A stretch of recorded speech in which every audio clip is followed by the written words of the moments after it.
Tara McGovern, Senior Program Officer at the Ford Foundation, where she works on gender rights and equality with a focus on human rights-related HIV/AIDS issues.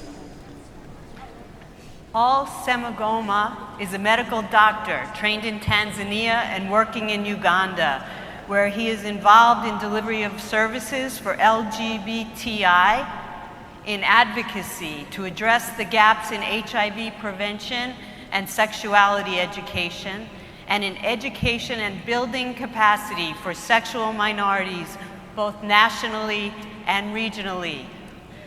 Dr. Semugoma first became aware of the challenging gaps in HIV prevention among sexual minorities in Africa in 2004. He subsequently became involved in efforts to address these gaps and was immediately confronted by the stumbling blocks of ignorance and prejudice. In 2009, he took part in the campaign to challenge the anti-homosexuality bill in Uganda, with emphasis on the predicted effects on health and HIV prevention service delivery. He is currently a member of the steering committee of the Global Forum for HIV and MSM, a board member of African Men for Sexual Health and Rights, and of AFYA Minorité in East Africa. Welcome, Doctor.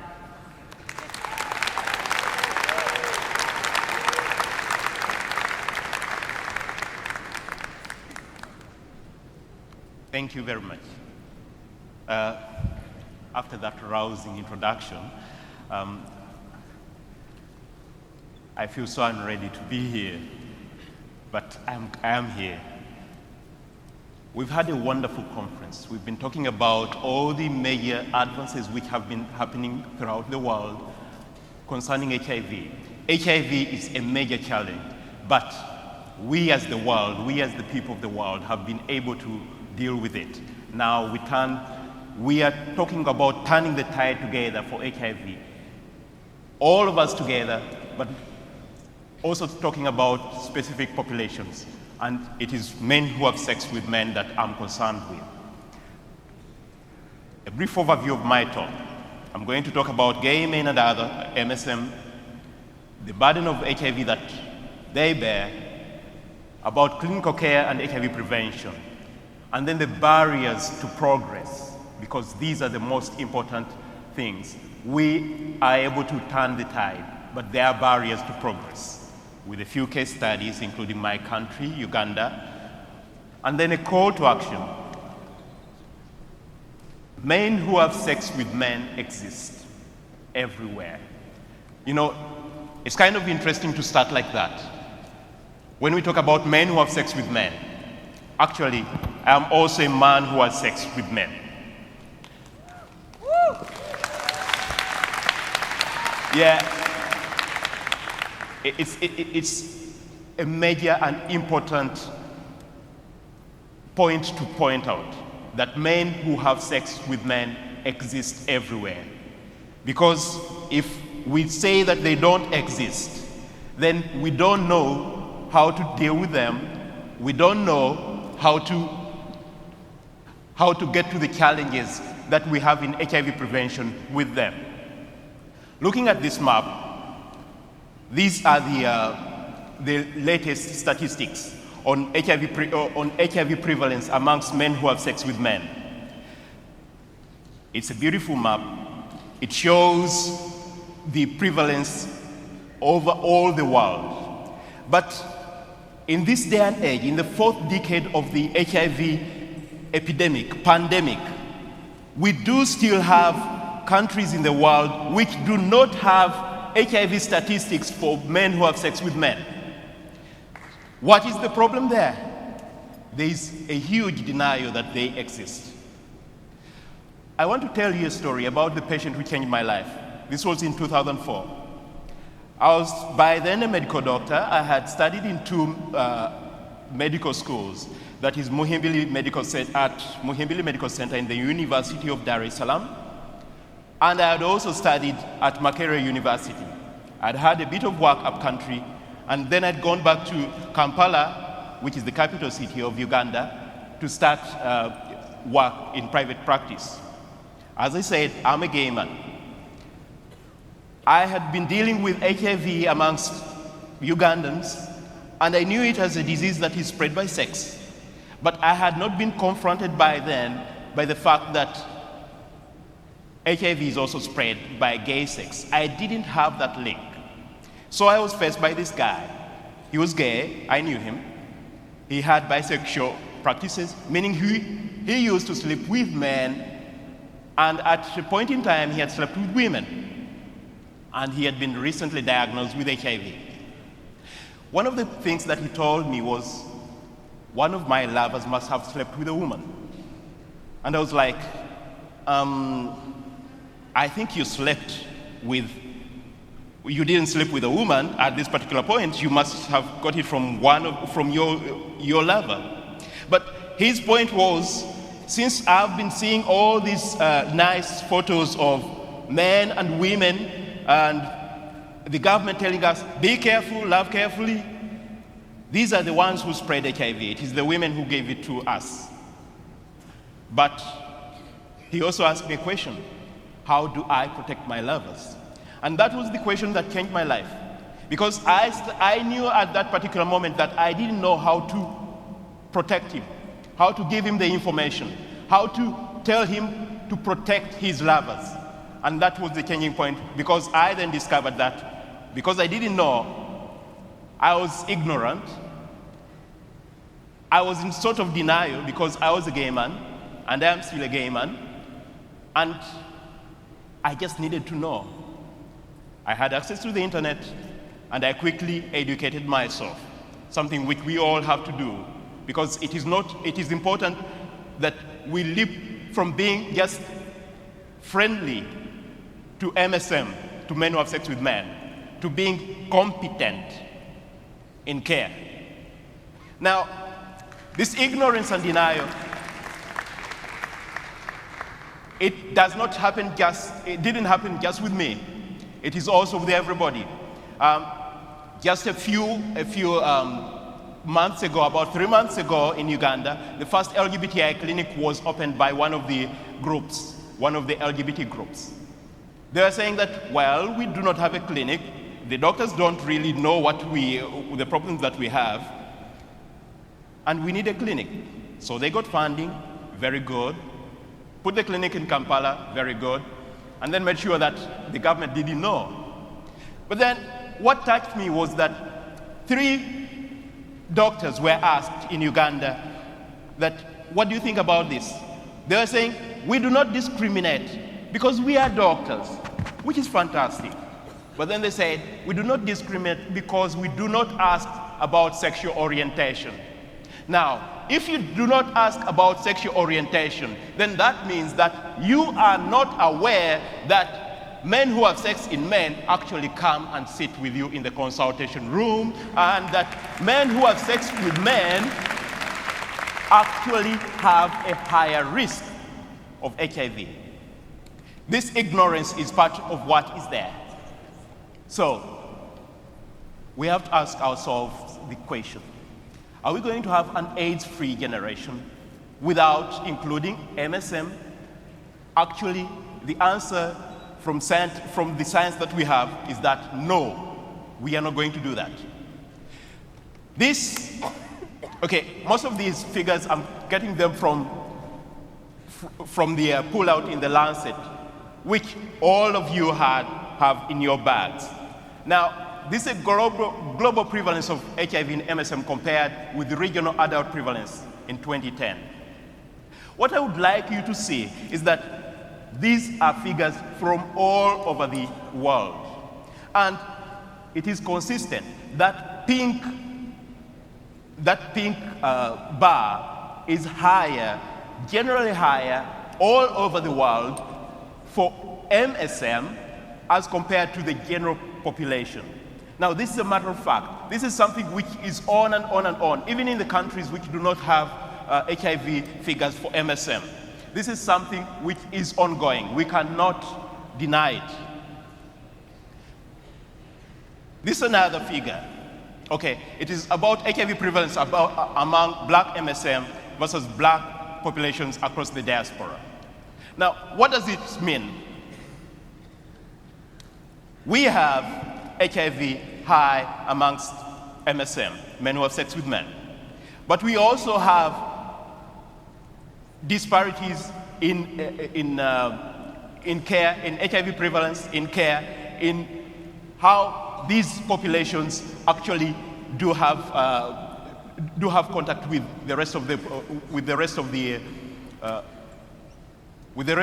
medical HIV prevention and care.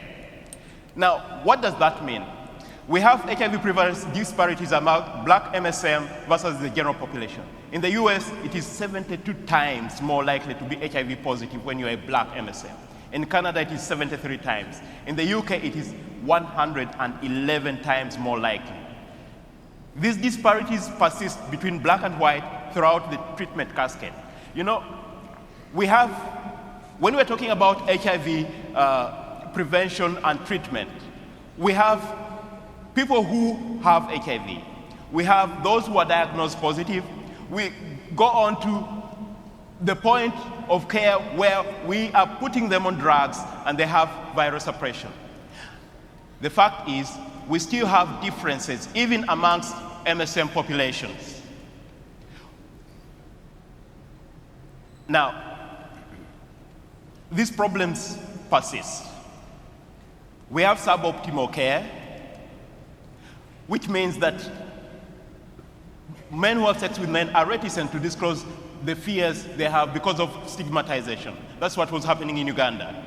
Healthcare providers are unaware of the diversity of MSM.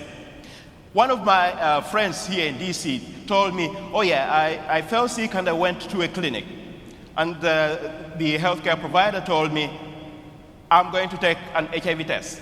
And at that particular moment, he was surrounded by workmates. And you know what that means? I'm going to take an HIV test. And he looks around and it's like, should I say no? Should I say yes? Am I being outed as gay man or not? Healthcare providers are unique gatekeepers, but when they do not know about MSM, like those in Uganda, then they are really blind and they are really not doing any HIV prevention. Now, a lot of studying has been done. We know the drivers of HIV transmission amongst MSM and the targets for prevention. I mean, these are things we know. We know that there is a high biological risk for anal sex, and we know that there are things that can be done, both as biomedical interventions like condoms and pre-exposure prophylaxis, behavioral interventions, and also structural enablers. We know that a person who has a high viral load is going to transmit HIV very efficiently. And we know that if we give ARVs, that person is going to be less infectious within the community, within the communities of MSM, and within the wider community. We all know that. We know that we can deal with high STI incidence. And we know that we can deal with the lack of awareness of the HIV serostatus. Those are things that we know. These are the interesting points that we have been learning about in this conference. We also have the efficacy. We know that these things work. Okay, from individual level behavior change interventions to network level behavioral change interventions. We know that PrEP works. We know that condom distribution works and condoms work. We also know that ART, for those who are positive, works. Those are interesting. But how are we going to apply them? How are we going to apply them, especially to these pariah communities? This is another map of interventions as they've been studied amongst MSM. What I would like you to note is not where all the spots are, but where they are not. Remember that in Africa, we have the highest burden of HIV. How many spots are there? Just one.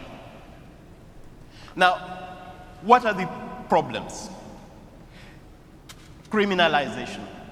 I've heard this over and over again. You're dealing with a criminal population. and the criminal population somehow seems to not be citizens, somehow seem not to be fit to have intervention. Somehow they just don't seem to deserve the attention that others get in HIV, even in HIV prevention. This is the relationship between criminalization and sex practices and targeted expenditure. This is for HIV programming. We saw that HIV burden is actually higher amongst MSM. But what actually happens when the monies for HIV prevention go to the countries, there is attenuation. Less and less gets to the MSM because of the stigma, because of the stigma, because of their criminals. Here is another study, HIV prevalence disparities among black MSM versus the general population. These are odds ratios compared to anti-homosexual criminalization policies in Africa and Caribbean. And actually, in the Caribbean countries, it got to the level of being significant. Now, figures are figures, but we need also to get right down to the nitty-gritty of what is happening, because it is very hard to kind of measure stigma. This case study is of Senegal. Senegal is a country in West Africa, has an epidemic which is concentrated amongst MSM. And they actually were one of the first African countries to do an MSM-targeted HIV prevention effort. They did a study, which I was very happy to come across in 2004. They saw that they have a concentrated epidemic with HIV 20 times higher amongst the MSM than in the general population. And they did comprehensive outreach in place for MSM. In 2008, we had this ICASA. ICASA is the equivalent of AIDS meeting for Africa. And during that ICASA, they actually came to tell the country, the rest of the country, about what was happening. That they are doing some HIV prevention amongst the highest risk population in Senegal. After ICASA, 9 outreach workers were arrested and prosecuted. Now, they were released in April 2009. They had been convicted of spreading homosexuality, most likely. But the issue was that that happening actually almost destroyed the HIV outreach amongst the highest risk population in Senegal. Now, let's talk about my country, Uganda. Uganda had a study done in 2008, and a study done in Kampala. The HIV rate was almost 14%, that is 13.7% amongst MSM in Kampala, compared to a rate of 4.4% amongst other men in Kampala, which actually means that this was a high-risk population. During the time of the study, the Director General of Uganda AIDS, the national program, said that, okay, for the first time he actually admitted that MSM exists in Uganda, which was a positive. But he said, we are not going to deal with them. Now, what happened is that some of us decided that, no, this was a bit too much, and we had the implementers meeting happening in Uganda, and we decided to come and storm the meeting and held a 5-minute protest. What happened after that was that some of us were arrested, and they continued to be prosecuted for demanding for an HIV prevention program amongst MSM in Uganda, okay? For demanding for an HIV prevention program amongst a vulnerable population in Uganda. That's why they were prosecuted. Now, this had an effect on the study which was happening in Kampala at that time. Those people who were studying just found that MSM were not coming to the study. The respondents were not coming. The recruitment dipped. recovered sometime later, but then dipped again, because Uganda, unfortunately, is a very highly homophobic country. They got about 300 respondents, which in 6 months was very few homosexuals. Compared to Kenya, compared to Tanzania, compared to Zanzibar, in 2 months, they would get 500 people. In the first study in Kenya, they actually had to stop the study because in Nairobi, they were getting more than 500 gay people. Now, Uganda has definitely been one of the worst offenders in HIV prevention for MSM. We want to ban the 38 agencies which work for gay rights. That was about last month, I think. An LGBT clinic it needs to be shut. You know, all this homophobia is actually happening when we have a study done with facts that we have a vulnerable population which actually is responding to the homophobia in the country. Okay? HIV prevalence amongst the MSM was related to exposure to homophobia. Now, we know one thing. We know we have MSM in every country in the world. Okay, that's a matter of fact. There's no going around it. Even in countries where we deny it, we know there are gay people in that country. 2, we know that MSM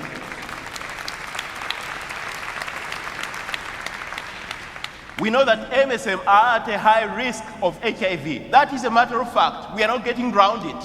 Okay, that is fact. We know that we have the tools to end HIV. And yes, we can do it, but we cannot do it when we continue keeping our heads in the sand.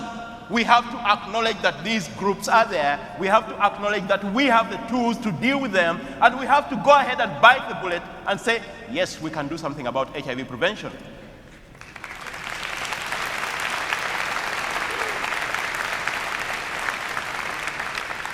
So what can we do? This is a call to action for every one of us, for each and everyone in countries in Africa and outside Africa, because this is a problem not only in Africa. It is not a problem of Uganda, it is a problem of the whole world. We have to end invisibility in epidemiology. This is the fourth decade since HIV started. HIV actually started amongst MSM. The first reports were amongst MSM. Let us stop making these populations invisible. They have to be visible. We have to know our epidemic and then go ahead and tackle the epidemic. We have the tools. Let's go ahead and tackle it. We have to end the invisibility in service delivery and decision making. We have to include these men. We have to get back to the basics. I mean, these populations are not big. These populations are small. There's the concept, for example, in Uganda, that tackling MSM is going to make, tackling homosexuals, as they call us, is going to make HIV, is not going to make homosexuality spread through the population. That is impossible. That is impossible. It is not a disease. It is not like HIV, which is actually going to spread throughout the population because we are not dealing with it. Okay? So back to the basics. Let's promote condoms.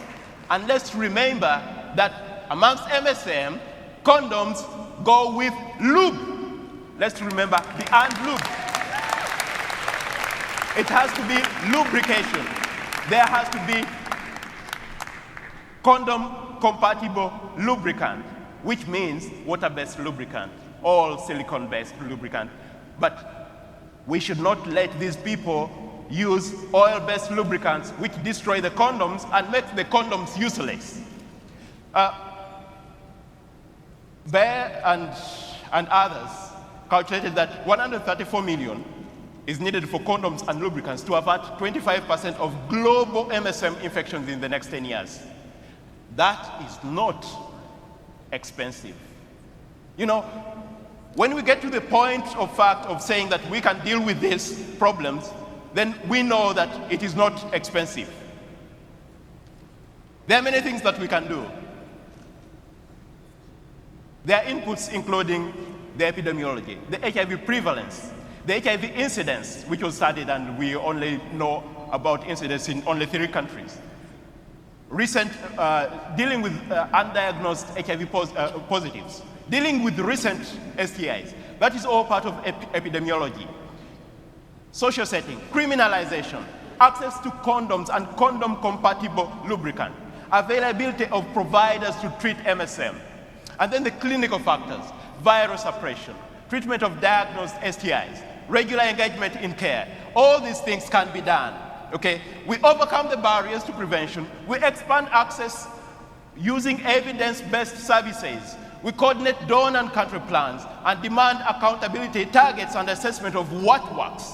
All these things will lead us to ending of the epidemic. In conclusion, MSM are an important part of the HIV epidemic. We cannot achieve an AIDS-free generation without including MSM. This is just too important. We cannot achieve an AIDS-free generation without including MSM. We need to address the structural challenges. We need to fight stigma. We need to fight ignorance with data. We need to give information. And we need a multi-stakeholder effort for governments, researchers, service providers, communities of MSM. Now, I wanted to acknowledge the fact that lots of people have helped me to prepare this speech. But I remembered that I can acknowledge also those people who have lost this fight. I mean, it's who have been killed, the price of advocacy. Advocates are beaten, they are arrested, they are killed. I just wanted to remember these few: Alim Mongote in Cameroon, Steve Harvey in Jamaica, David Kato in Uganda, Kapelo Maputle in South Africa.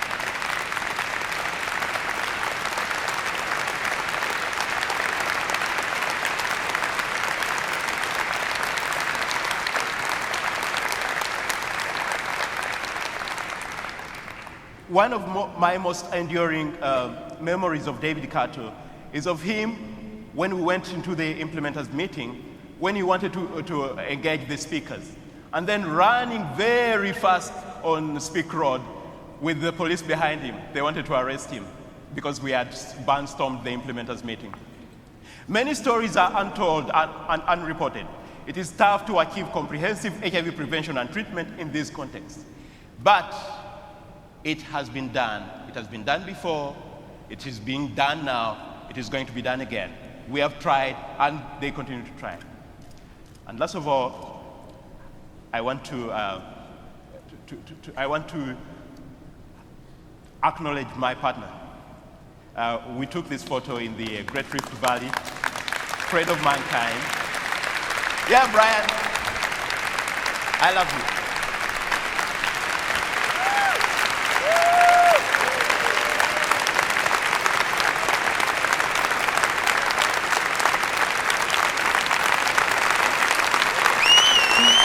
Please welcome Craig McClure, Chief of HIV/AIDS Program Division at UNICEF.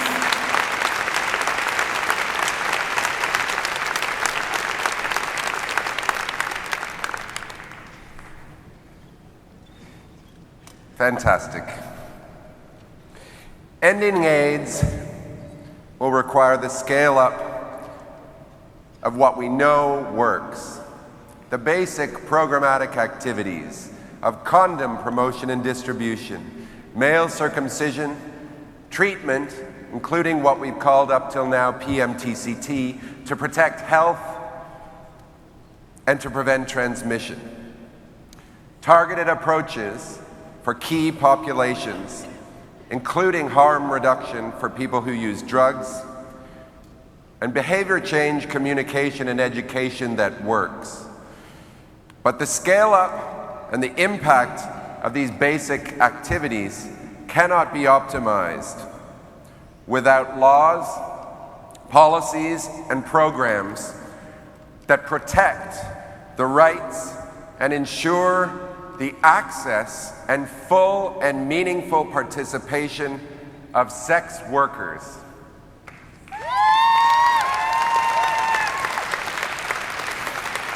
Women men, transgender sex workers, girls and boys, gay, straight, and bisexual, sex workers with disabilities, sex workers who use drugs, and sex workers living with HIV. It is an honor to introduce a woman who has devoted close to 30 years to this issue. Cheryl, it's a pleasure to see you here.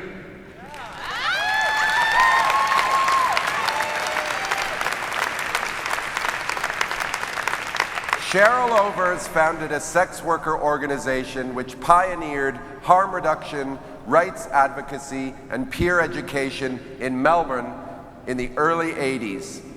When HIV was identified, she served as advisor to the Global Program on AIDS before establishing the Global Network of Sex Work Projects in 1992. Since then, she has worked in HIV policy and programming for male, female, and transgender sex workers in more than 20 developing countries. Cheryl is Senior Research Fellow at the Michael Kirby Centre for Public Health and Human Rights at Monash University in Melbourne, and a Visiting Fellow at the Institute of Development Studies, UK. She's also a member of the Technical Advisory Group of the Global Commission on HIV and the Law. Her current work includes supervising an online resource center on sex work, a study of the impact of law on sex workers, and establishing a community legal service for sex workers in Cambodia.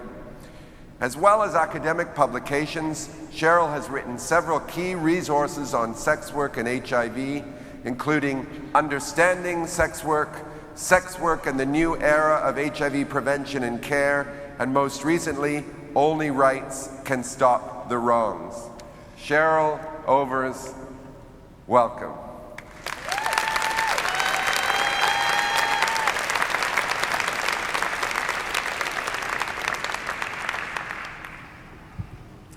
Good morning, everybody.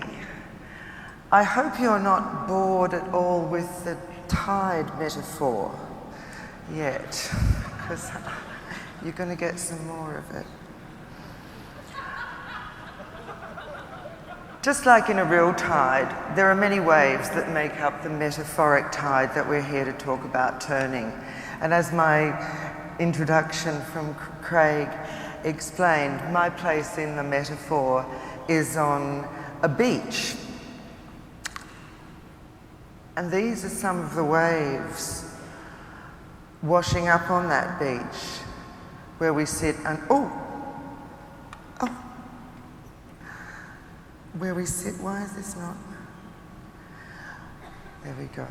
These are some of the waves washing up where we sit on the beach under the red umbrella of the sex workers' rights movement.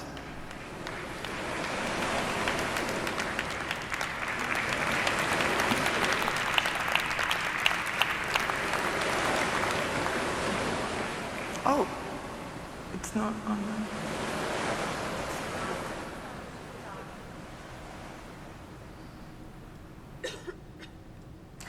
And I'm going to talk about why involving and empowering sex workers is crucial to turning that tide. And the first thing to say is that the waves are interconnected, so there's no selecting which waves to turn back. The need for integrated approaches that address human rights and social and economic issues, as well as public health, has been stressed throughout the epidemic. And this is particularly important at AIDS 2002, which is the conference at the dawn of the new era of prevention, just as Durban was the conference at the dawn of the new era of treatment.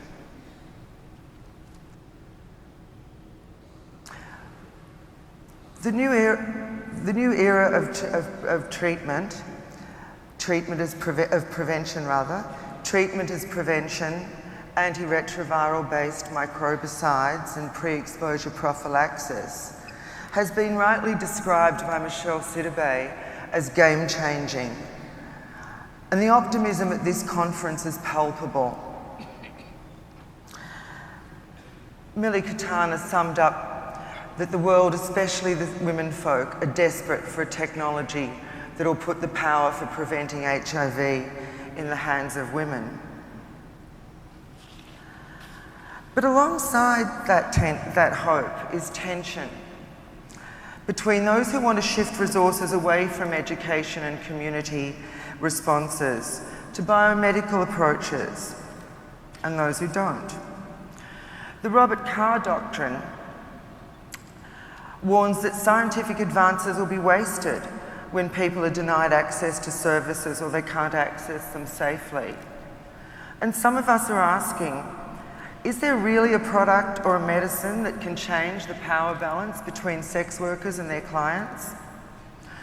Well, champions of medical prevention deem community mobilisation and social and educational planning and policy advocacy to have failed, as The Lancet editorialised last year. The Lancet's made its position clear. And others talk about avoiding the dilemma by saying that we need to do both. And that sounds pretty good, but then others tell us there's not money to do both. And I don't know which of those is true, but what I do know is that around sex work, law reform and much better planning will be needed if these new technologies are going to live up to their epidemic ending potential.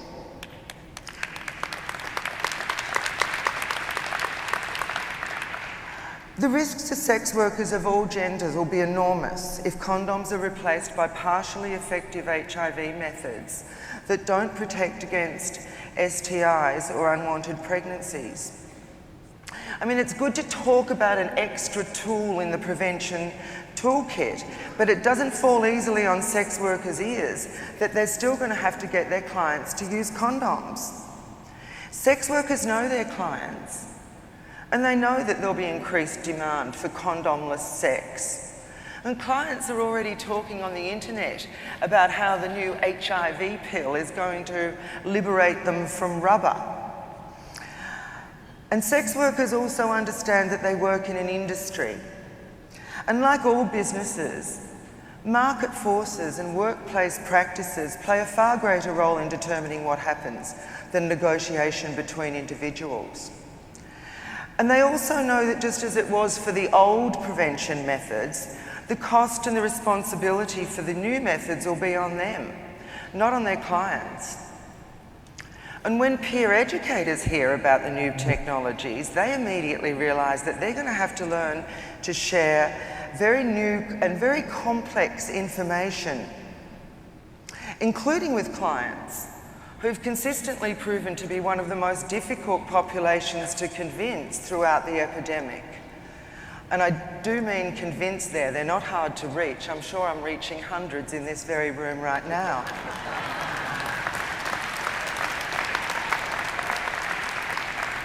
And everybody's concerned about cost. Even if HIV prevention is subsidised, the overall price of the toolkit that sex workers will need to manage their sexual and reproductive health will rise. Of course, HIV testing is more important than ever because ARVs, either as treatment or prevention, can only be used by people who know their status. But for sex workers, taking the HIV test remains fraught with the risk of violence, discrimination, lack of access to treatment, and importantly, loss of livelihood. And cost is a factor here too, because even if the testing is free, the bus to get to it probably isn't, and time away from work costs money. An instant HIV test might be seen as a solution by some, but on-the-spot testing in the street or the brothel or the police station raises predictable threats to both public health and human rights. And sex workers can't expect confidentiality of HIV test results. Still,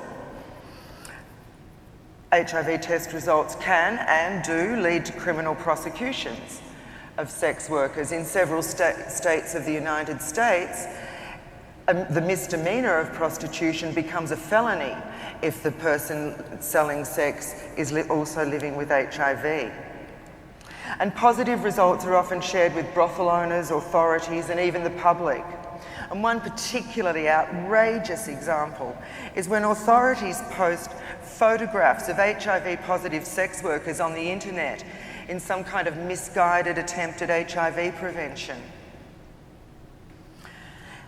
In many places, sex workers are already subject to punishment if they don't submit to medical procedures. So it's not unreasonable to worry that HIV testing and medical prevention could be thrust on sex workers in this way, or that health services could only be provided to sex workers who agree to the testing. You know, I haven't raised these issues about new prevention technologies to suggest that they can't work for sex workers. I raise them to illustrate that they create challenges that can't be solved without strong inputs from sex worker advocates. And to underline the fact that the fewer rights sex workers have, the less chance we have of these new scientific developments being successful. As Peter Piot pointed out, the epidemic is not driven by the lack of a pill or a gadget. The epidemic is driven by repression. And this brings me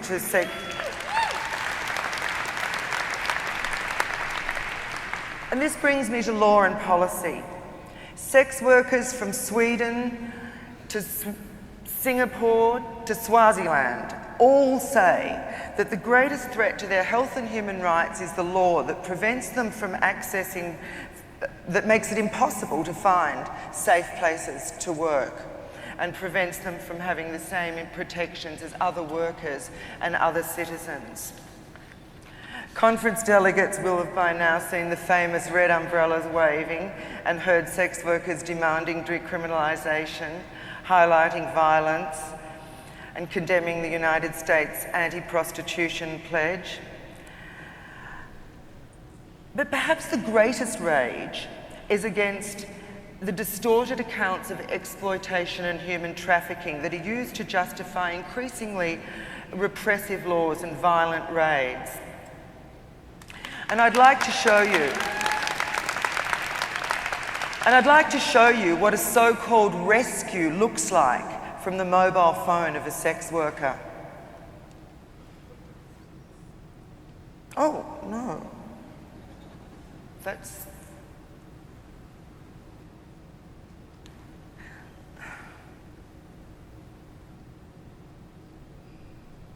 the wrong film. The film is not there. Did I hit two things together?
This illustrates what sex workers are talking about when they say, "Save us from saviours."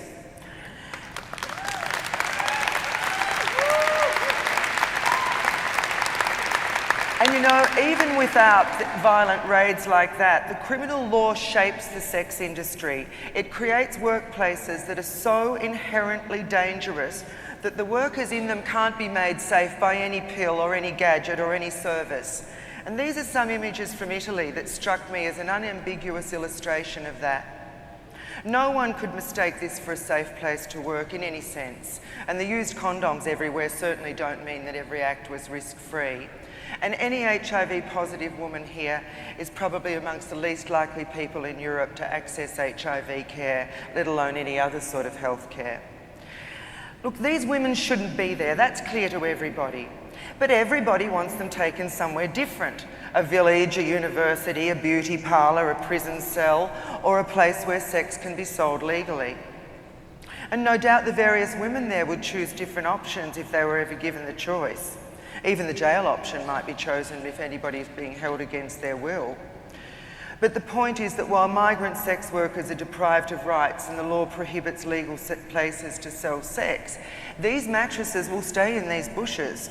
And no amount of feel-good stories about individual women being saved is going to change that.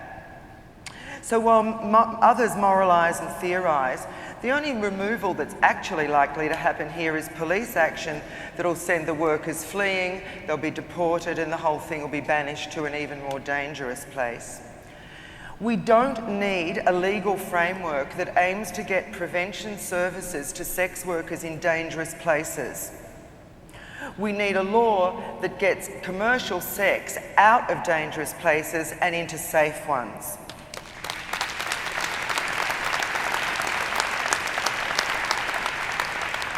For decades, the sex workers' rights movement's been saying that the way to do that is to make sex work completely legal and to govern it with the same mix of regulations, labour and criminal law that apply to other workers and other businesses. And recently, the Global Commission on HIV and the Law agreed with us. They recommended to repeal the laws against consenting adult sex, to stop harassing sex workers, prohibit mandatory testing, and to look at taking complementary legal measures to ensure safe conditions for sex workers.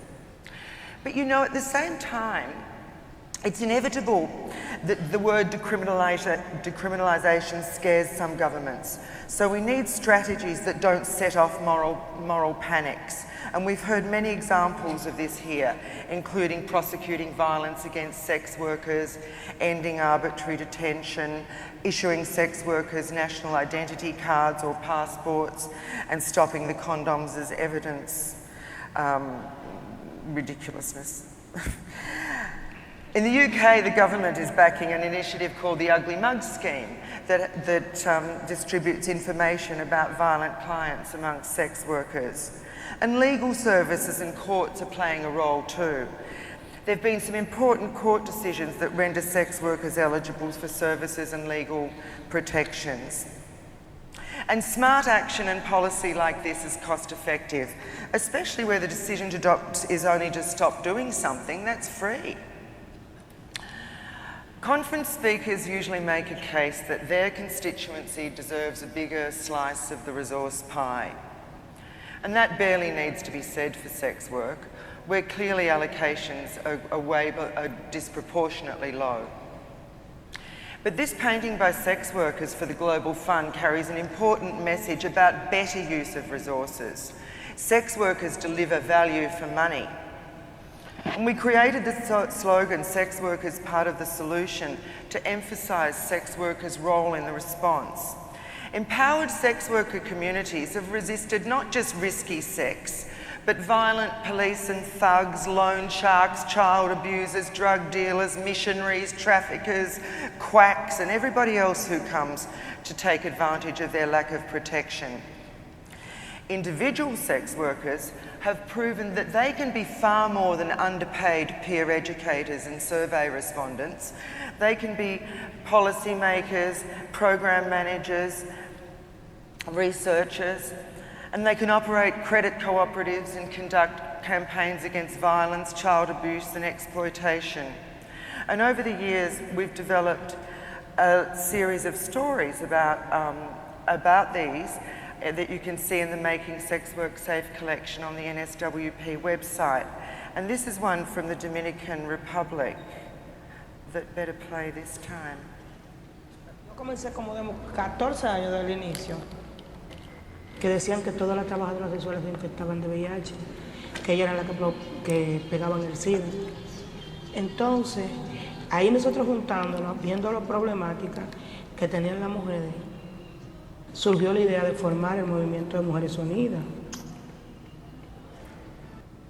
Y salimos a la calle a trabajar con las mujeres, con las compañeras. Trabajadora sexual para trabajadora sexual. Era el mismo lenguaje. Modemo does get money on certain programs. They apply for grants, and USAID has not helped very much because the American government doesn't want to work with sex workers. But there are the European community, the Canadian equivalent of AID, other groups will fund studies or work for them. So in that way, they have gotten money to finance some of their programs that they have underway.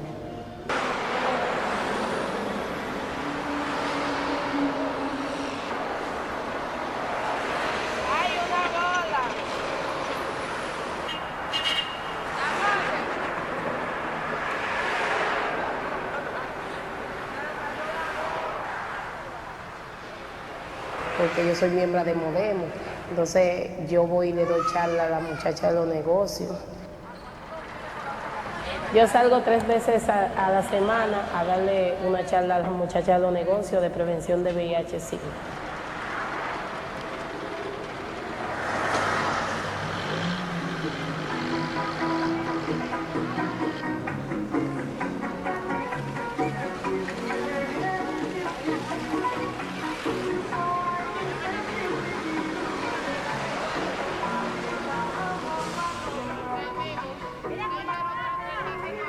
Cuando nosotros fuimos a Semana Santa, yo fui al bar, al Sifón de Radamé, a enseñar a la muchacha sobre el uso correcto del condón. Hay bastante que no les gusta usar el condón. Hay muchos que te dicen, no, yo te voy a dar $100, pero yo no voy a usar condón. Y nosotras decimos, no hay condón. No sex.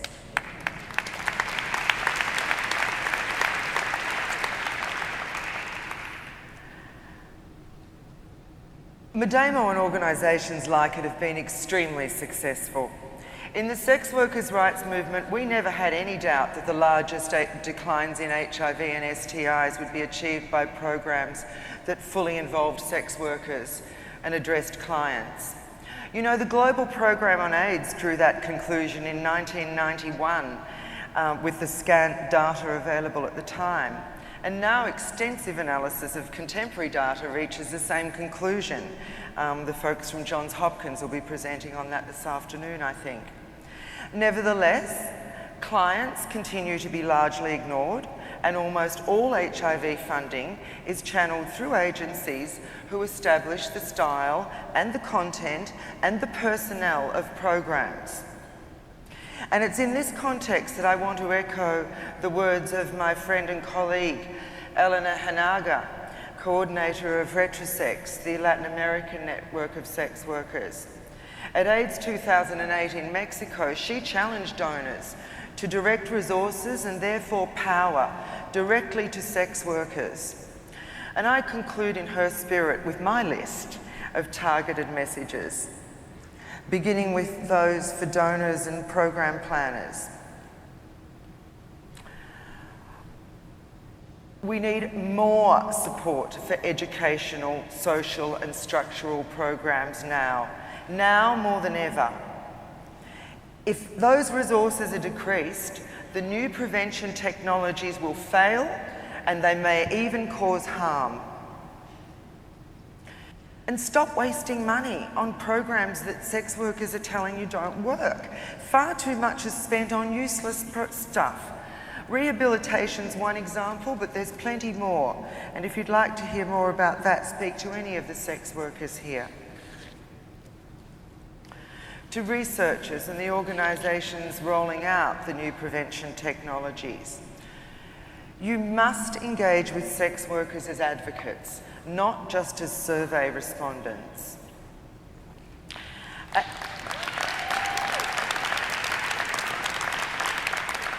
And you need to focus more on the challenges in the broader environment of sex work, not just getting the products to sex workers. to the UN and to the international agencies. How many sex workers does your agency employ? How many have been on your board? If the answer's none, you need to change it.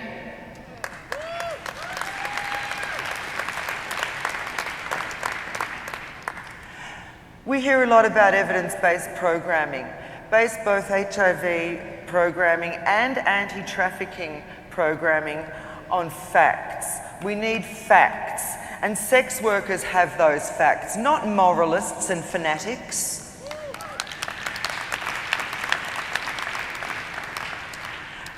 And support meaningful participation. Sex workers need space to grow organically as a movement. It's great to be invited to your meetings and consultations, but not if the participation is just tokenism that serves the interests of others.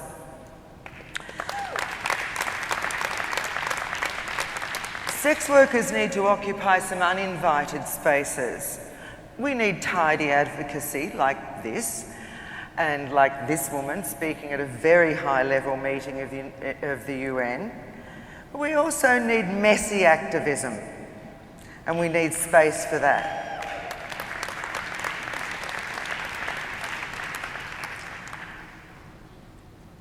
To everybody, stop the moralising and the theorising. Include sex workers in all communities. Sex workers are only people. As Craig said, they might be young, they might be old, they might be migrant, they might be Indigenous, they might be religious or atheist, gay or straight. Some are dull, some are interesting. But they don't always want or need to be a separate community or group.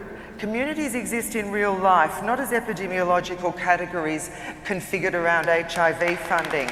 So include sex workers in all communities.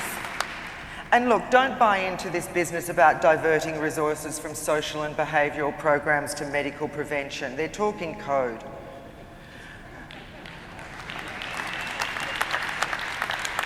And to governments, perhaps the most important.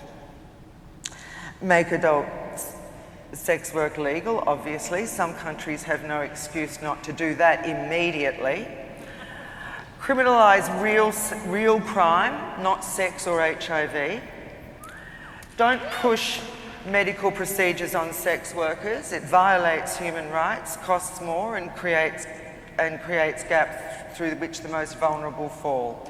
And to the United States government in particular, I'll just go through a couple there. Repeal the PEPFAR anti-prostitution pledge. Change your policy on trafficking. It currently misses the real abusers. It fails the genuinely abused, and it increases HIV.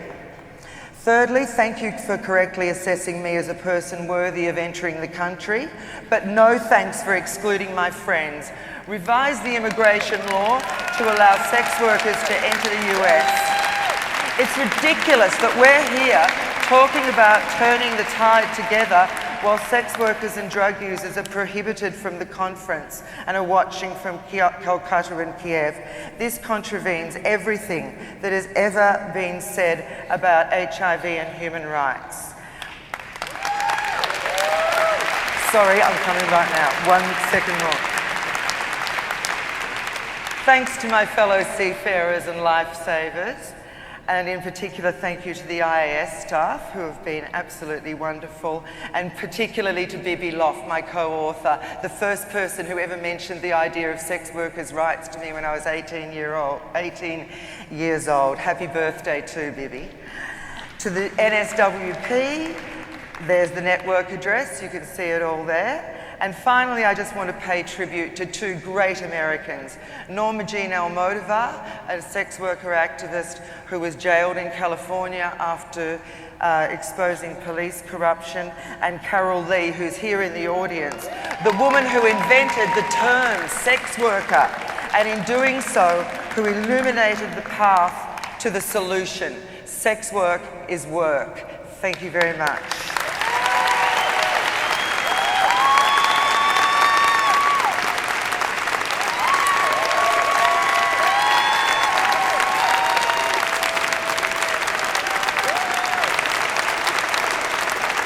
welcome Marine Buissonnière, Director of the Open Society Public Health Program. Ladies and gentlemen, it is my great pleasure to introduce you Ms. Debbie McMillan. I can confidently say that this conference would be greatly diminished without Debbie on this very stage. Debbie is passionate about her work. She deeply cares about the issues that African American transgender women face. As an employee of transgender health empowerment, she works with people at high risk of HIV infections and other STIs to develop individual prevention plans, to counsel and connect them with medical care and social services.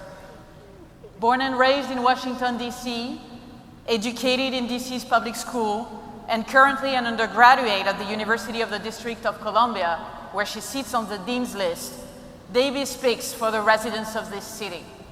Not the politicians and lobbyists, the people at the front line of the AIDS epidemics, those who battle criminalization, racism, and poverty every day. As someone who once was in jail, Debbie speaks for incarcerated people all over the world, people who are as much part of the solution to the AIDS epidemics as all of us here. As a former sex worker and drug user, Debbie speaks for the thousands of people who have been excluded from this conference by immigration laws barring sex workers and people who use drugs from eligibility to US visas. In solidarity, and if you have not done so, please don your crown and your green headbands. In the response to HIV, we need more organization and people like Debbie. People that stand for human rights, to equality, to bodily integrity, and to freedom from punishment for who they are. I hope that the sex workers and the people who use drugs who have been restricted from attending this conference, including those attending the Sex Worker Freedom Festival in Calcutta, India, see Debbie on this stage. Someone who is not on the outside looking in, but who is right up here where she belongs. Ladies and gentlemen, please join me in welcoming Ms. Debbie McMillan.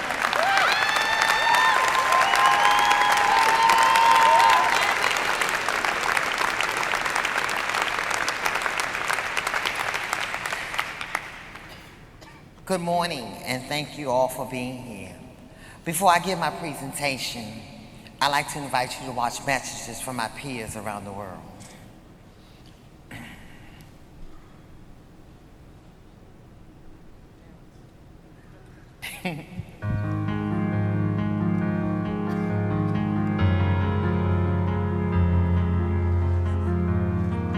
Я мечтала очень приехать в Вашингтон, выступить на конференции. Когда я стала знакомиться с анкетой въезда в Вашингтон, я там просто обнаружила, что активным наркопотребителям, секс-работникам въезд в США просто запрещен. То есть получается, что на конференцию не попадут представители самых уязвимых к эпидемии групп. Это наркопотребители и коммерческие секс-работники. Мне тогда непонятно, для кого вообще проводится эта конференция. То, что без нас решают вот эти вопросы, которые мы могли бы внести свой вклад. Сообщество людей, употребляющих наркотики, готово отстаивать свои интересы, влиять на наркополитику, потому что мы заботимся о себе. Давайте наконец-то прекратим воспринимать потребителей наркотиков как людей с другой планеты. War on drugs is the major driver of the epidemic among subjective drug users, and we need the AIDS community to get fully behind calls for decriminalization and for a thorough reform of the prohibition architecture that is driving the epidemic amongst our community. В октябре 2011 года в Москве прошел форум BG6, на котором Россия была признана лидером в регионе, в нашем Восточной Европе, Центральной Азии, по борьбе с эпидемией ВИЧ-инфекции. И, в общем-то, это лидерство России, оно может нанести большой ущерб всему региону, потому что, в общем-то, ни для кого не секрет влияние России, вес России на всем постсоветском пространстве. И то есть сейчас под угрозой могут оказаться программы заместительной терапии и снижения вреда во всех странах постсоветского пространства, потому что карательная наркополитика России, она просто будет давить на все страны. Я хотела призвать международное сообщество тоже оказать давление на Россию, пересмотреть этот вопрос с ее лидерством или обязать ее к выполнению международных соглашений. Хотел передать главное послание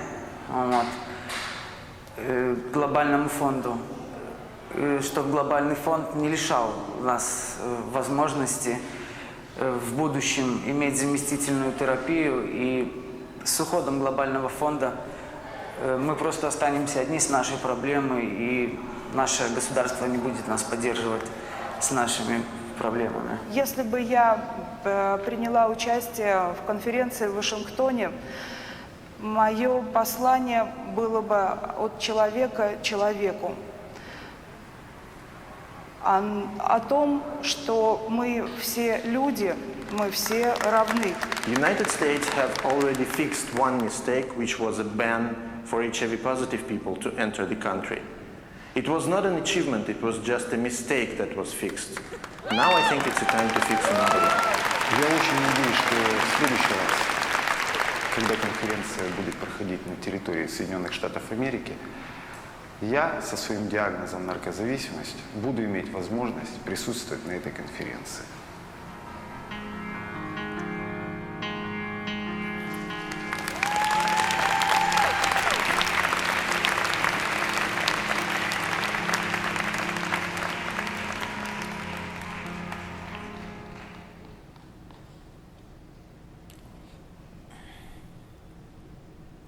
Welcome to the United States.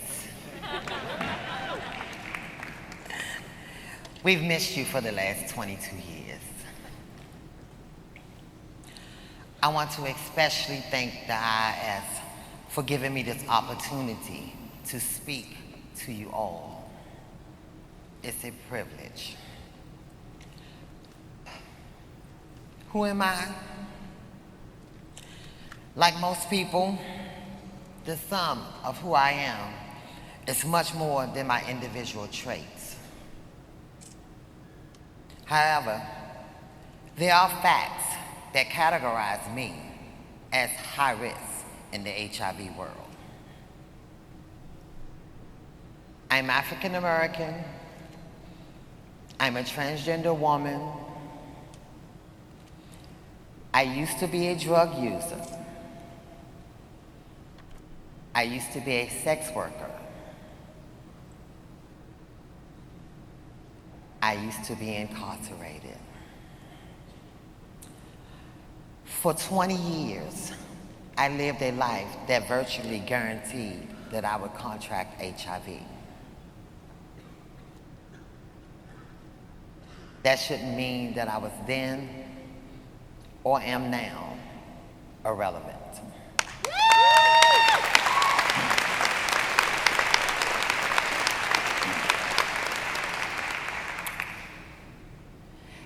That would gravely underestimate me and miss an opportunity to address HIV.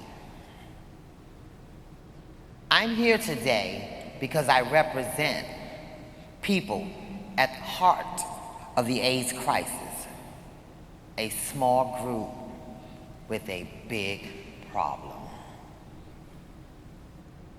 If this is true, then it should be equally true that the solution lies with people like me.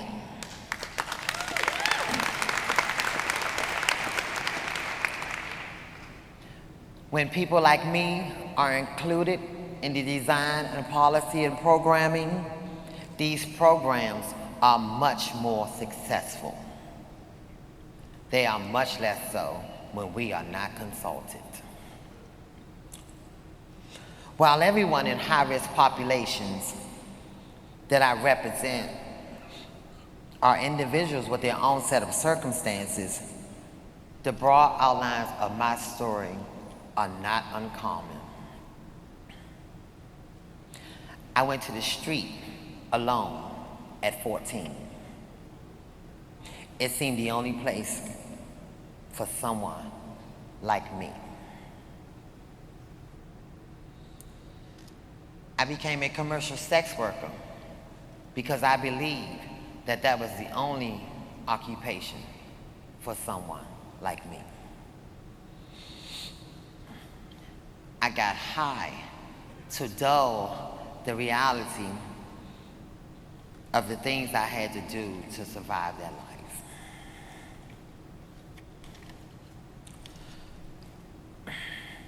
My addiction to drugs took me to places that I never want to go back to. Crack smokers, my drug of choice when I was using, are 3 times more likely to be infected with HIV than non-smokers. For many years, injection drug use, directly and indirectly, accounted for more than 1/3 of AIDS cases in the United States. Clean syringes are an essential component in prevention of HIV among injection drug users. Research consistently demonstrates the effectiveness of syringe exchange in preventing transmission.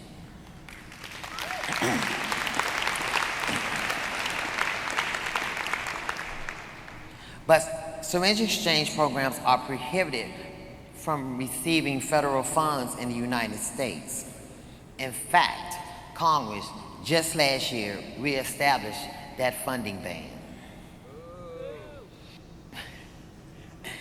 Chris Collins of the Foundation of AIDS Research calls that decision anti-science, anti-public health.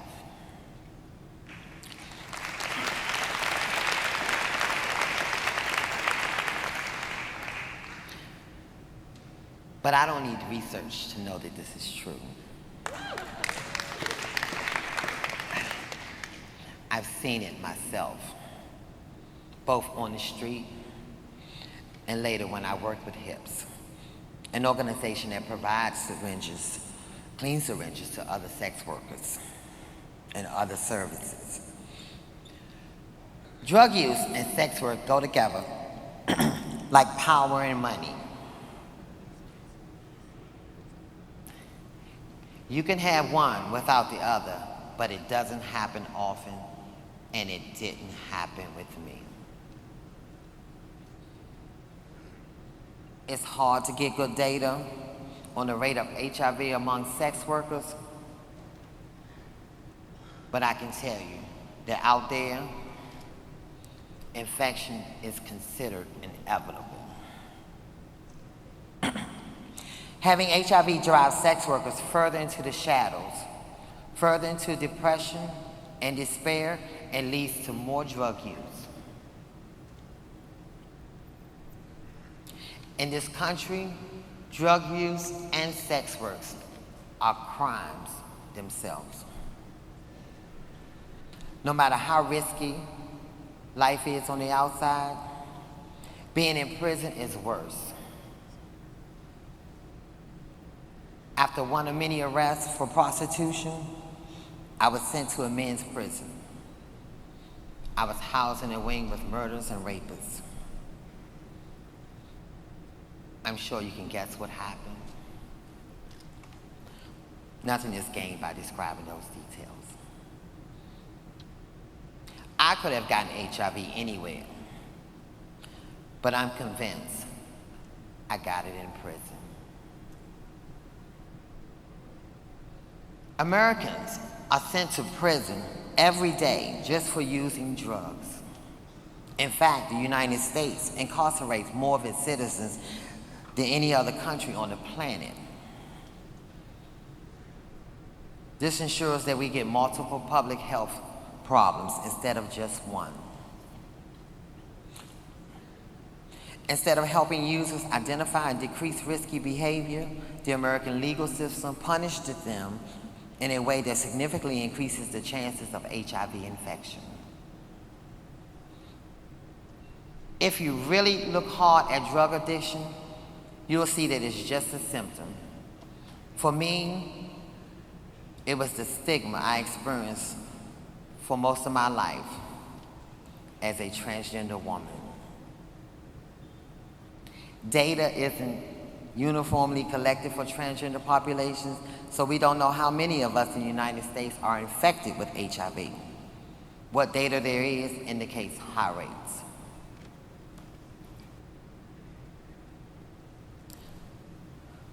My mother, an IV drug user and a sex worker, left me with my grandmother. For some, my mother represents everything that's wrong with America. Someone who could have risen above her circumstances, stayed in school, but chose a life of drugs and prostitution. For some, she represents the failure of society to take care of the most vulnerable among us.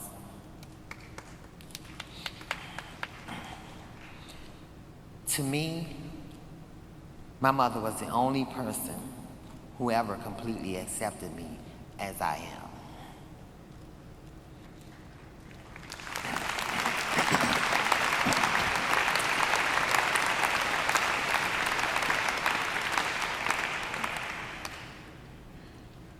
Unlike my mother, my father disowned me when it became clear that my sexual identity was not what he thought it should be. On the street, I look for acceptance, a family, a man who would give me what my father never did.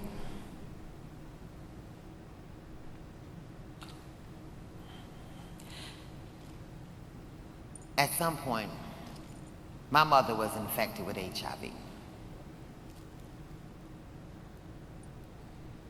While she was still alive and living with my grandmother, she had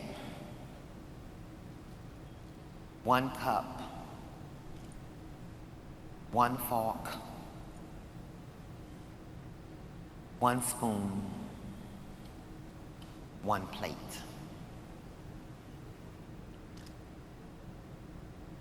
When she used the bathroom, my grandmother followed behind her, bleaching everything she touched.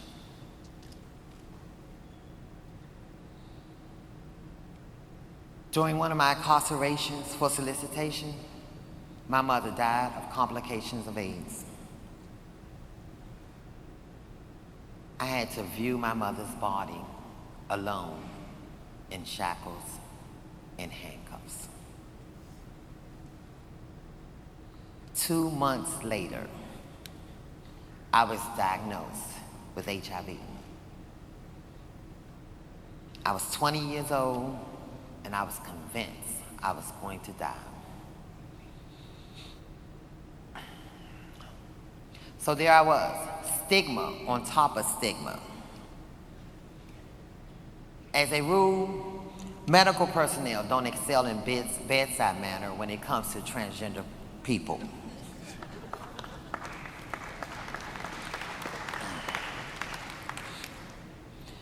It's hard enough to face HIV.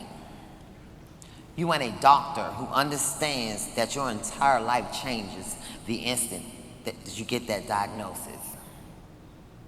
Not someone who doesn't bother to look you in your eyes and see the very basics of who you are. On the street, I lived a life as Debbie. I had a different name once, but that name has nothing to do with who I am today.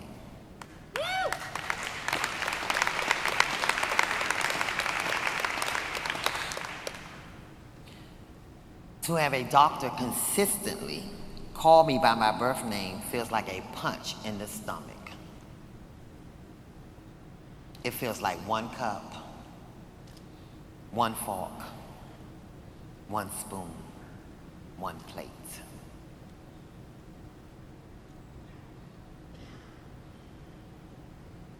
When you're using drugs, there are high moments and low moments.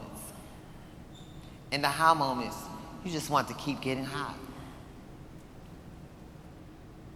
In the low moments, you think about the things that drove you to use drugs and your self-esteem plummets. I broke free in a low moment when I thought I could actually envision living my life as a woman.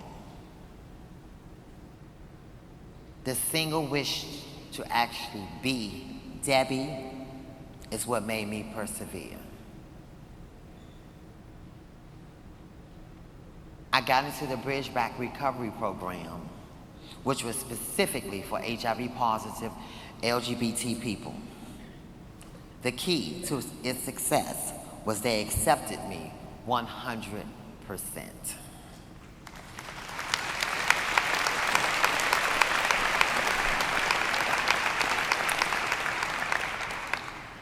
Any inkling of a barrier, any whiff of an attitude would have given me the excuse I needed. Actually, the excuse I was looking for, to leave and go back to the street. For me to kick drugs, I needed to focus on that single goal, without the distraction of being HIV positive, without the distraction of being a sex worker and a transgender woman. When I had that space, I stopped using, then I got off the street. I came to the organization Transgender Health Empowerment, the only agency in the Washington, D.C. area that provides services specifically for transgender people. Through them, I found supportive housing. Yes, I got a cosmetology license, but my heart is with my family that I found on the street. So I got a job with HIPS. And 3 years later, I started to working at Transgender Health Empowerment as a comprehensive risk counseling specialist.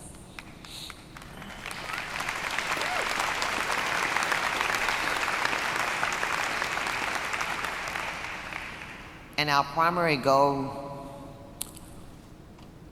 is to get sex workers, drug users, and transgender women off the street, connected with social services, medical services, and treatment.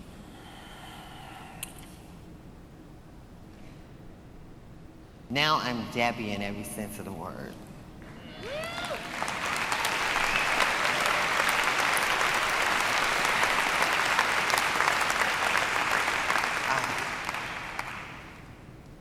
But the Bridge Back program is no more. It died for lack of funding. The lesson that I want to impart today is that if you include people like me in your program design, you get solutions like Bridge Back. You get solutions that work. No matter how well-meaning, a program that didn't truly understand where my head was when I walked in the door was never going to be successful. We need more programs like Bridge Back, not less.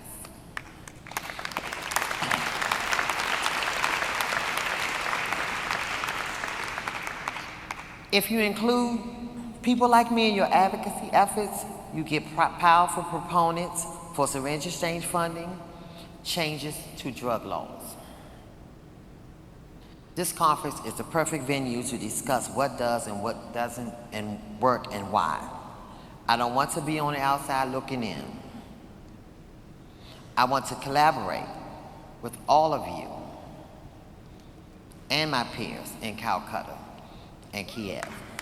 Woo!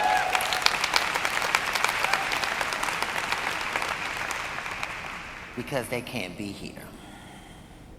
As you didn't know, the United States, while generous with HIV funding around the world, has policy that make it extraordinarily difficult for current and former sex workers to enter the country. If you honestly respond to questions on the application for a U.S. visa, someone who is engaged in either of these activities during the last 10 years will be denied entry. You can apply for a waiver at a cost of $500, But when you arrive, our system says that you have confessed to crimes of moral turpitude. You can be denied entry anyway. Your passport is then branded with this confession. I, like the IAS, applaud President Obama for lifting the ban preventing people living with HIV from entering the country. And I'll tell him that if I get to meet him. However, it would be far more productive for our government to eliminate policies that are moral judgments and has nothing to do with public health.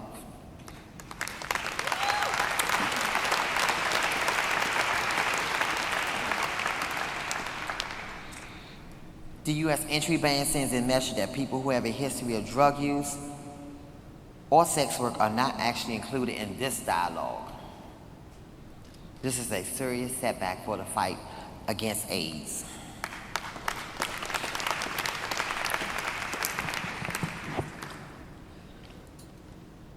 It would be better if this conference were located where affected groups could participate.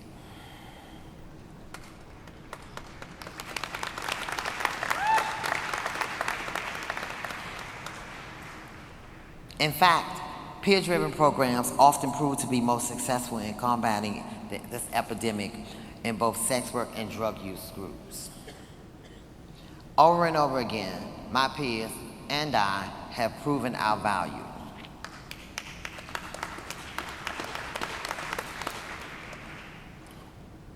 Don't underestimate our knowledge or our potential for contribution. Include us. Let us help. If we are truly turning the tide together, then transgender people, sex workers, drug users, people like me should be included in part of the solution.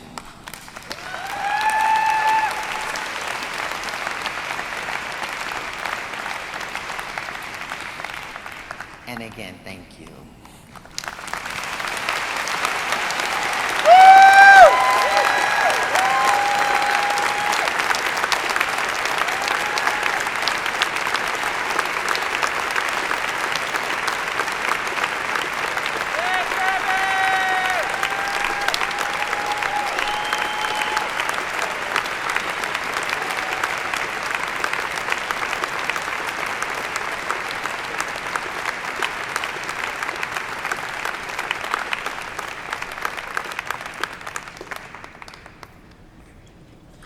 Please welcome Julio Montaner, Director of the British Columbia Centre for Excellence in HIV/AIDS. It is my pleasure and indeed an honor to welcome to the podium Gottfried Hirnschall, who is the Director of HIV and AIDS Department of the World Health Organization. In that role, he provides the leadership to a very important component of our strategy to turn the tide against HIV and AIDS. Having been a proponent for aggressive rollout antiretroviral therapy for a long time, I am reassured that our fight is going to be made a lot easier by having Gottfried's leadership at one of the most important places and providing us with the normative guidance that we need to move these issues forward. We're in very good hands. Thank you, Gottfried.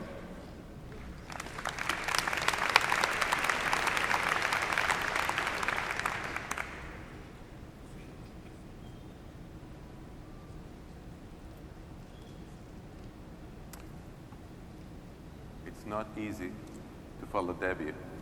Debbie, you were fantastic. Thank you.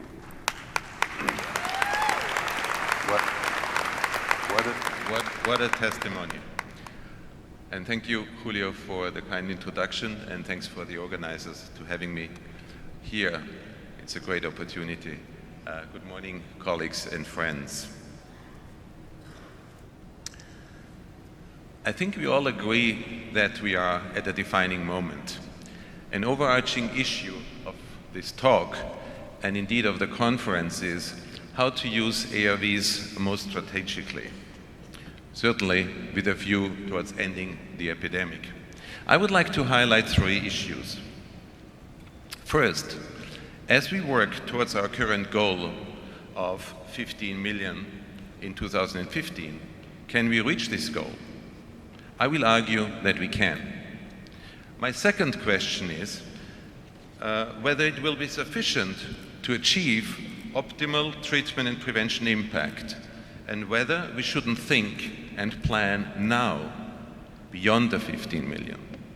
And I'm strongly convinced that this is the moment to do so.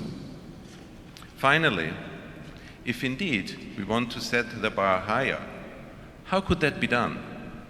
What strategic choices can and need to be made, and what opportunities exist to enhance program effectiveness and reach?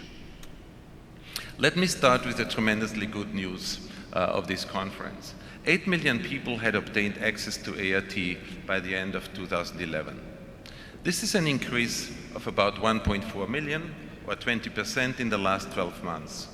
Clearly, despite economic and other challenges, we continue to reap the benefit of a decade of commitment, hard work, and resources. Let's remember that just 9 years ago, in 2003, getting 3 million on treatment, the target of 3 by 5, seemed like a dream to many of us. We should really not underestimate the scale of the achievement to have reached 8 million people now. I strongly believe that with sustained efforts and a somewhat enhanced pace of scale-up in the next 3 years, we will achieve the target of 15 million of ART in 2015. Why am I optimistic? For 3 reasons. First, we have impressive examples of successful countries that are showing what can be achieved. Second, we have unprecedented opportunities today and in the near future to expand program effectiveness and reach. And third, in 2011, spending in AIDS has not, as many have feared a year ago, decreased, but on the contrary has gone up by about 10%. As much as we are, of course, concerned about the flatlining of external resources, we have seen an encouraging trend on increase in domestic spending in low and particularly middle-income countries. So let us look what is possible in countries. I want to take a moment to highlight just 3 success stories. This slide shows the increase in ART coverage for those with CD4 count below 350 between 2003 and 2011 in Cambodia, Malawi, and South Africa. These are 3 different countries which face different challenges, have different epidemics, and somewhat different health systems. Their responses, however, share a number of common traits. In all 3, we have seen exemplary political commitment and leadership, tailored and proactive approaches to testing, and considerable innovation in service delivery. These are just 3 of the many countries that are showing us what can be done and how to do it effectively.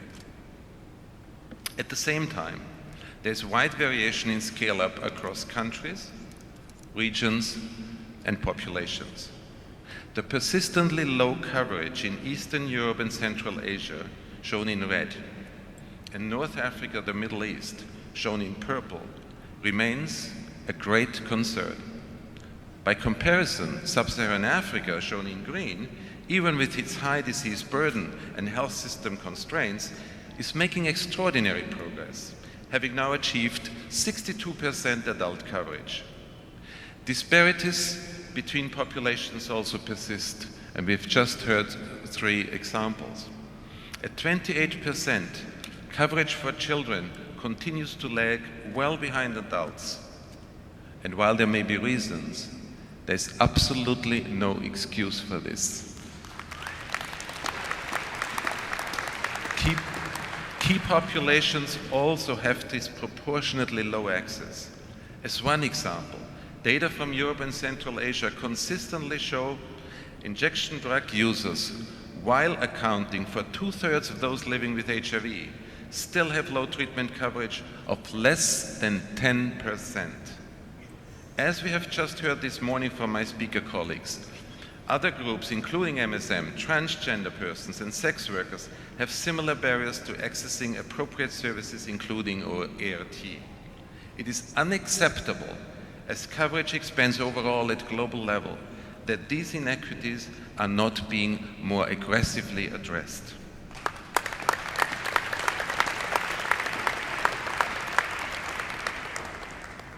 Our ultimate measure of success is, of course, impact. Here in yellow, we see progress in scaling up ART against trends in mortality and new infections, shown in green and red respectively. Although we have seen a decline in mortality, 1.7 million people still died in 2011, and the number of new infections has certainly decreased, yet is still at 2.4 million in low and middle income countries. This begs the question, why do so many people continue to die? Is it due to lack of access, late diagnosis, poor diagnosis of OIs such as TB and hepatitis, late initiation of treatment, or poor quality of services? The answer is probably all of the above. A second question prompted by this graph is, at what threshold of global treatment coverage would we see a more dramatic prevention impact? The answer is unclear, but it is evident that the current level of 54% is not enough. We also really do not know how many of these 8 million people on treatment have in fact achieved viral suppression, but presumably it is only a fraction. And a major public health question at this point, how much greater could the impact on prevention be if ART were initiated earlier at higher CD4 threshold? For the first time, we have empirical evidence derived from a study in South Africa in a generalized epidemic and presented by Frank Tanzer this year at CROI. It shows the effect of ART scale-up on individual risk and rate of new infections. In essence, we see that for every 10 percentage point increase in coverage, there's a 17% decline in individual risk of new infections. These data offer real encouragement that on a population basis, the prevention benefit of ART can be and should be substantial. It is noteworthy that these effects were achieved at a CD4 threshold below 200. And again, the effect could arguably be greater with more people accessing ART earlier. An important discourse at this conference focuses on the question whether the clinical and prevention benefits of early initiation of ART, either at a CD4 count above 350 or indeed regardless of CD4 cell count, outweigh the potential individual and public health risks. Clearly, the balance of clinical evidence is tipping strongly towards early initiation. Late breaker sessions planned for today and tomorrow from HPTN 052 will provide additional exciting results, and I think we all shouldn't miss those sessions. The prevention benefits, of course, are well established and tip that balance even further. Programmatically, we have more and better choices. Over the last years, we have seen substantial improvements in the potency, durability, and tolerability of regimens available in resource-constrained settings. For the future, we will have a wider range of regimen sequencing options. On the other hand, the risk of resistance is sometimes used to argue against early initiation of ART. And I want to spend a minute presenting new WHO data on drug resistance that has just been released at this conference in the first global HIV drug resistance report. A critical question is, should resistance concerns make us more cautious with regard to the scale-up of ORT? Will much increased use of ART actually lead to massive resistance, as we have seen this in TB? From what we see now, it is very unlikely. This slide from the WHO surveys on transmitted drug resistance shows that, yes, there is a statistically significant association between ART coverage and the emergence of resistance. Transmitted resistance to non-nucleosides, which in low and middle income countries drives the emergence of drug resistance, increased indeed with increasing coverage, but it remained low, less than 5%, even at the highest coverage levels observed. Vigilance is of course in order. To avoid increases in resistance levels, programs need to ensure the use of robust regimens in fixed-dose combinations, achieve optimal adherence and retention, ensure regular drug supplies, and monitor rates of viral suppression. Let's review the issue of ART eligibility and evolving policy scenarios. This slide shows you 5 such scenarios. Starting on the left, in 2003, WHO recommended initiation at a CD4 level below 200, scenario 1. In 2010, guidelines shifted to initiation at CD4 cell count below 350, scenario 2.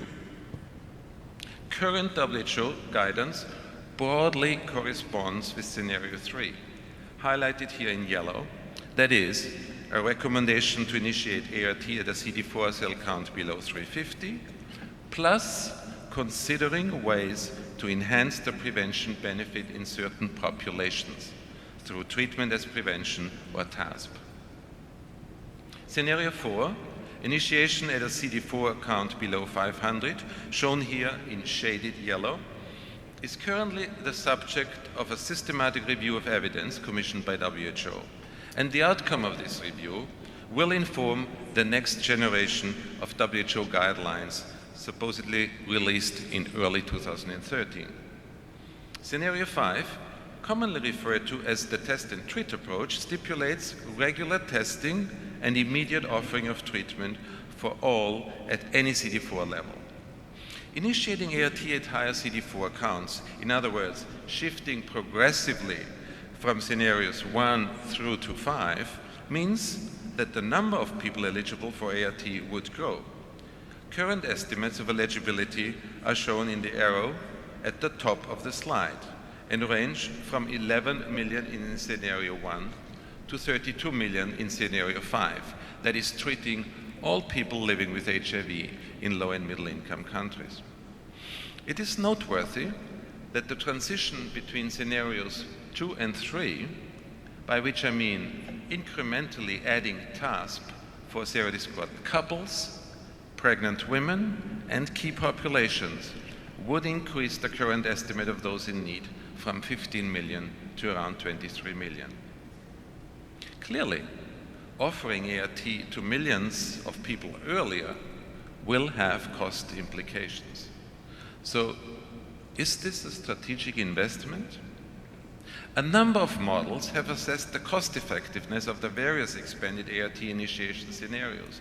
Overall, the consensus of modeling analysis points to early initiation of ART being cost effective, both in the short term and the longer term. Importantly, these models highlight the need for increased investment in treatment in the short term, in other words, front-loading of resources, in order to achieve medium and long-term health and societal gains, and of course, cost savings. So here I return to the question, is 15 million going to be enough? The answer is clearly no. It is obvious that evolving policy scenarios already have and will further increase the number of persons eligible for ART well beyond 15 million. That is why we need to be working now to address the gaps, seize the programmatic opportunities, and plan for future further scale-up. WHO has promptly responded to new evidence and released a range of new guidance to countries during 2012. And my dear colleague, Cheryl from UNICEF, has actually already spoken to them yesterday. In particular, WHO recommends offering treatment as prevention to serodiscordant couples, countries to plan for providing early and lifelong ART for pregnant women, and to exploring the use of treatment as prevention in key populations. In addition, WHO just released guidelines on pre-exposure prophylaxis, or PrEP, with a recommendation to countries to carry out demonstration projects for PrEP prior to going to scale. In early 2013, WHO will release new and consolidated guidelines on all aspects of ART use for treatment and prevention for all age groups and populations. This will include clinical recommendations on when to start, when to switch, and how to monitor patients. The guidelines will make recommendations on selecting the most simple and effective regimens, and will also address treatment of comorbidities, including TB and hepatitis B and C. And they will include operational guidance paying particular attention to issues such as diagnostics and service delivery, and program guidance on how to expand and scale up programs most equitably and with full consideration of ethical and human rights concerns. So what is happening in countries? What are the policies applied in countries right now? Of 61 countries responding in a recent survey, about 2/3, 43 of them, were initiating treatment at CD4 cell count of below 350, and 12 in addition had a policy to offer ARVs early to the positive partner in a serodiscordant couple or to key populations. The survey also showed that several countries are starting to offer ART at CD4 counts of 500 or below. In too many instances, of course, there's a gap between policy and what is actually happening in implementation. While low and middle income countries have become more effective in enrolling people earlier, the reality is that virtually everyone starting ART in those countries does so still now at CD4 counts below 200. This makes it obvious that for many countries, providing treatment to all individuals below 350 should be the top priority, while at the same time looking at opportunities to enhance the prevention benefit through TASP. While this reality should not alter evidence-based recommendations to move to higher CD4 thresholds, it does, however, point to the need to intensify efforts to test and enroll people earlier. This slide also raises the question, how can the gap between policy and practice be bridged, and how to address the reality that an increasing number of people will require access to ART sooner rather than later. So let us look at current program effectiveness and at opportunities to improve it. WHO early warning indicators for drug resistance highlight a number of aspects of program challenges, as you see on this slide. Surveys from more than 2,000 clinics in 50 countries show quite substantial deficiencies across the board, notably in terms of retention, and even more worryingly, only 65% of the health facilities surveyed, the lower bar, were able to ensure continuous drug supplies. Enhancing program effectiveness requires understanding what is happening in the test, treat, retain cascade. The cascade shows the progression from demand creation for testing and treatment to enrolling in treatment and ultimately ensuring that patients are retained and achieve viral suppression. As we have heard so many times this week already, analysis of the cascade shows significant leakages right along this continuum.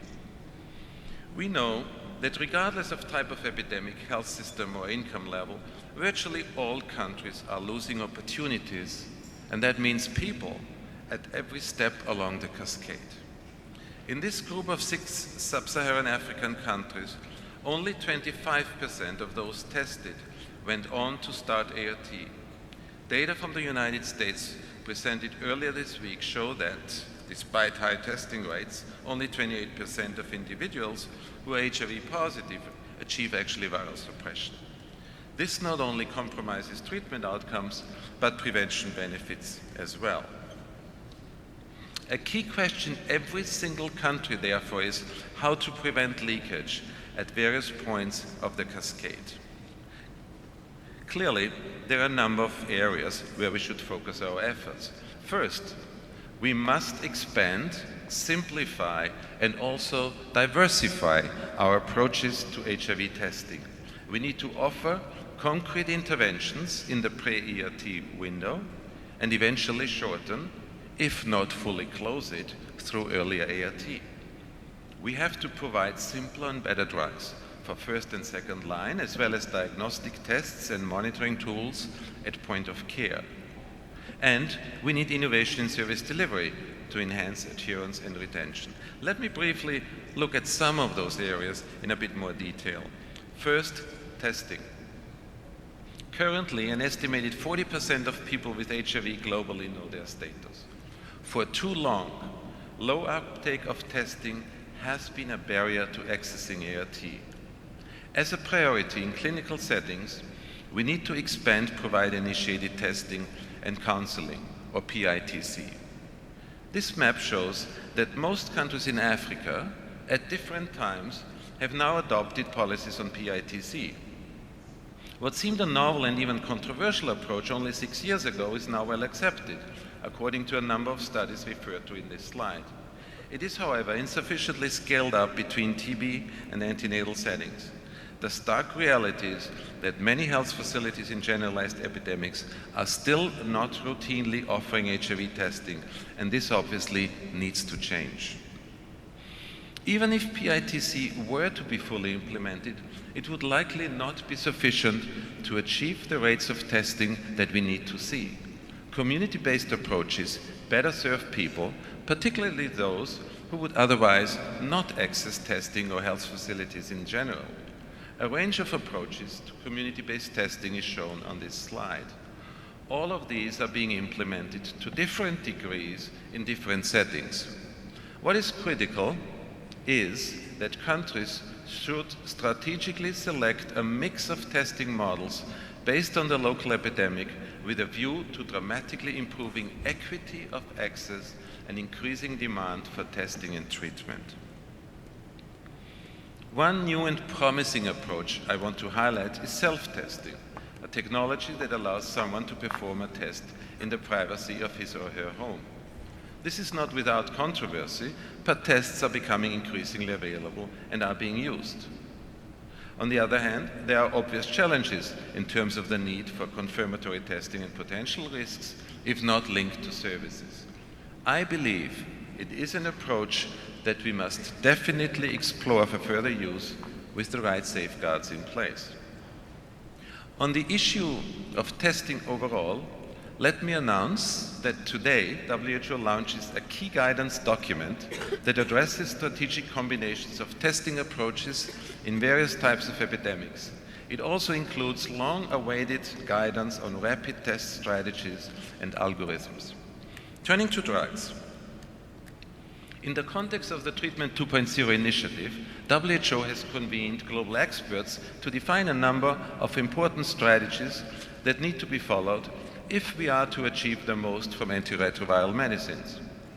In the short term, we need to ensure that the best of the current first and second line drugs,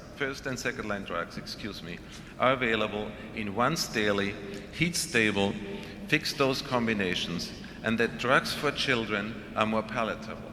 In the medium term, we will be looking to add new drugs and to sequence the available classes in possibly different ways.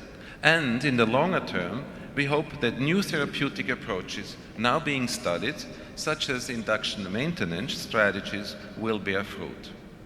One important goal to work towards in a public health approach is to have one regimen for children, adults, and pregnant women.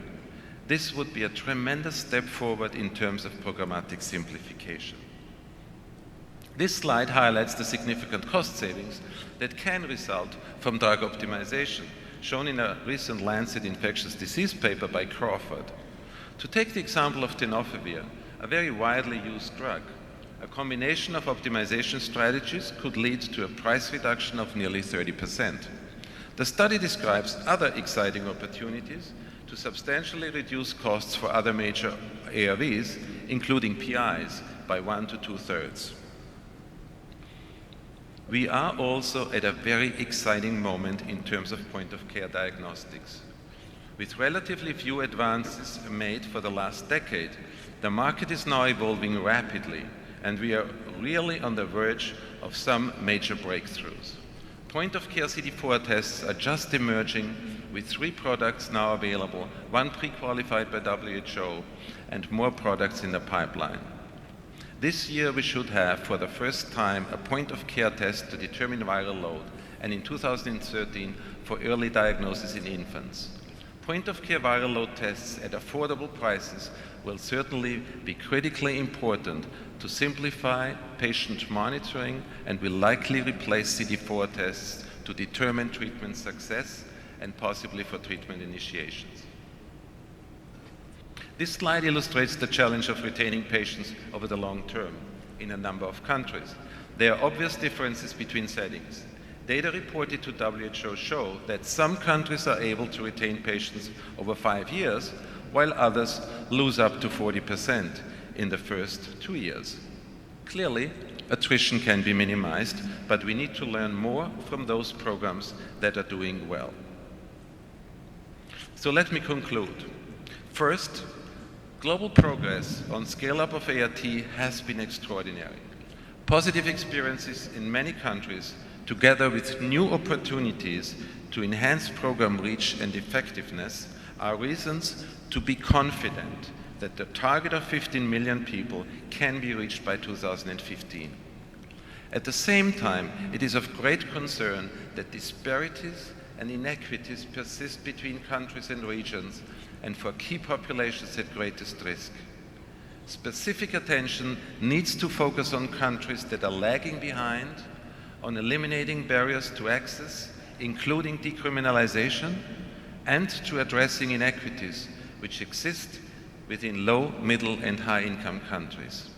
The number of people eligible for ART is increasing in light of evolving policy scenarios and evidence that favors early initiation. Countries face a number of strategic choices with regard to setting policy on ART eligibility and are already taking advantage of new opportunities, in particular of early initiation of ART and TASP. ARV scale-up will have to be combined with other interventions of known effectiveness, specifically condom use, male circumcision, and harm reduction for ID use. Globally, now this is the moment to think and plan beyond the 15 million target.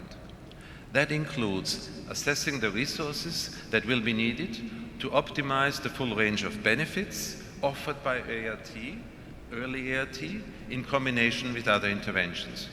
We can and we must do more, and we can and must deliver ART and other services better. The need to provide ARVs to a larger number of people sooner rather than later calls for bold and forward-looking policies, more effective and innovative approaches, and a commitment to making the needed investments. Specifically in the area of testing, new approaches must be explored and optimally combined with existing ones. These are exciting prospects for further simplification of drugs and diagnostics at the point of care.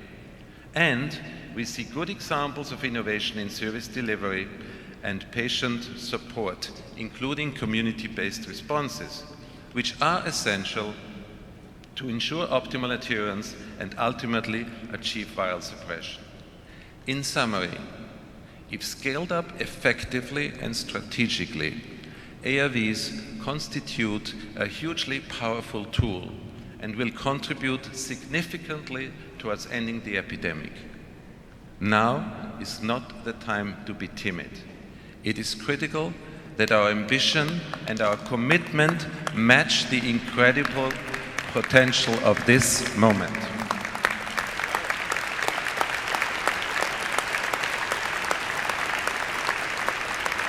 Thanks to all my colleagues and collaborators on this presentation, from my own department and also colleagues from outside. And I would like to specifically recognize Ian Grubb, who helped me tremendously in preparing this presentation. Thank you very much.